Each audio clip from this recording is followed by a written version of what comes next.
ദൃശ്യം 3 ദൃശ്യം 2 ഇറങ്ങി 5 വർഷത്തിന് ശേഷം അതിൻ്റെ ഒരു മൂന്നാം ഭാഗം വന്നിരിക്കുകയാണ്.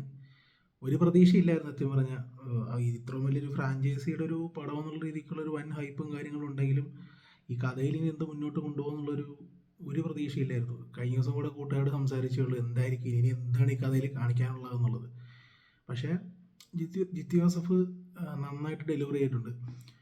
ആക്ച്വലി പുള്ളി ഇത്തവണ ട്വിസ്റ്റ് കാര്യങ്ങൾ, സസ്പെൻസുകൾ അങ്ങനെയുള്ള കാര്യങ്ങൾക്കൊന്നുമല്ല ഈ പടം. സാധാരണ 2ലും 1ലും നമ്മൾ കണ്ടത് അവസാനമാകുമ്പോൾ ഒരു കത്തിക്കൽ വന്നിട്ട് വൻ ട്വിസ്റ്റും കാര്യങ്ങളിലേക്ക് വരുന്നതായിട്ടായിരുന്നു. പക്ഷേ ഇത്തവണ പുള്ളി ജോർജ് കുട്ടി എന്ന ക്യാരക്ടറിൻ്റെ ആർക്ക്, ആ ക്യാരക്ടറിന് എന്ത് സംഭവിക്കുന്നു, എന്തിലേക്ക് പോകുന്നു, പുള്ളി എങ്ങനെയായി തീരുന്നു എന്നുള്ള രീതിയിലേക്ക് കൊണ്ടുപോവുകയാണ് ചെയ്തത്. അത് നമ്മൾ ബ്രേക്കിംഗ് ബാഡിലൊക്കെ കണ്ടിട്ടുണ്ട്. ഒരു വൈറ്റ് ഷെയ്ഡിൽ നിന്ന് ഗ്രേ ഷെയ്ഡിലേക്ക് മാറുന്ന നായകൻ അവസാനം പുള്ളി ആരായി മാറുന്നു എന്നുള്ളത് ഒരു ടിപ്പിക്കൽ ടൈപ്പ് കാണിക്കുന്നുണ്ട്. അപ്പോൾ അതേപോലൊരു ഈ ജോർജ് കുട്ടി എന്നുള്ള ക്യാരക്ടർ എങ്ങനെ മാറുന്നു, പുള്ളിയുടെ ട്രോമ, പുള്ളിയുടെ ഒരു മാനസിക വ്യവസ്ഥകൾ, കാര്യങ്ങൾ, പുള്ളിയുടെ മകളുടെ ട്രോമയിൽ നിന്ന് മാറി വരുന്ന മകളിൽ ജീവിതത്തിൽ എന്തിന് സംഭവിക്കുന്നു, ആ കുടുംബത്തിൽ എന്ത് സംഭവിക്കുന്നു എന്ന രീതിയിലൊരു നല്ല രീതിയിലുള്ളൊരു ക്ലോഷറാണ് പുള്ളി കാണിച്ചിരിക്കുന്നത്.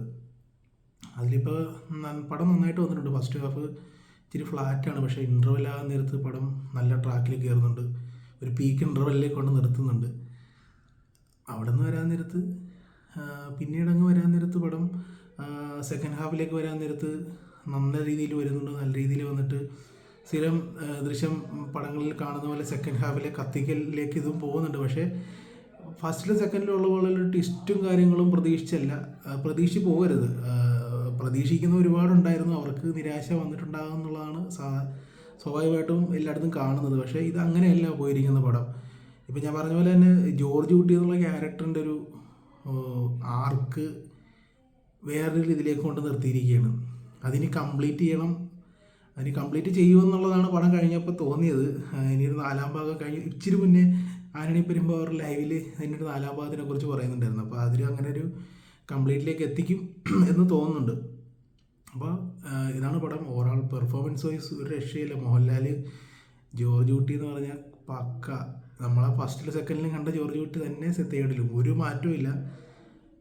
അതിൻ്റെ അപ്പുറത്തെ ലെവലിലേക്കാണ് വന്നിരിക്കുന്നത്. ഇതിൽ അവസാനമൊക്കെ ആ നേരത്ത് പുള്ളി കാണിക്കുന്ന പെർഫോമൻസ് കണ്ടിട്ട് നമ്മൾ ഞെട്ടുന്ന ടൈപ്പ് ഒരു സാധനമൊക്കെ ചെയ്ത് വെച്ചിട്ടുണ്ട്. അതൊക്കെ കണ്ടറിയുക.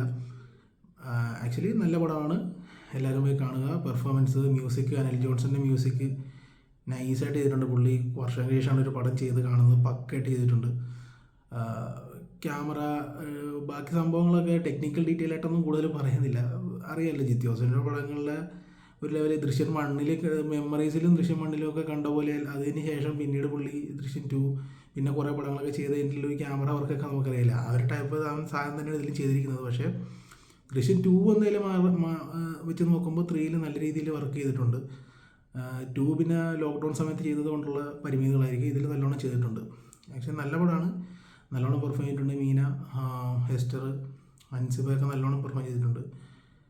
നല്ല പടമാണ്. തിയേറ്ററിൽ തന്നെ കാണുക, മിസ് ചെയ്യാതിരിക്കുക. ഒരു തിയേറ്റർ വാച്ച് പക്കയായിട്ട് ചെയ്യേണ്ട ഒരു പടമാണ്. നല്ല സിനിമ.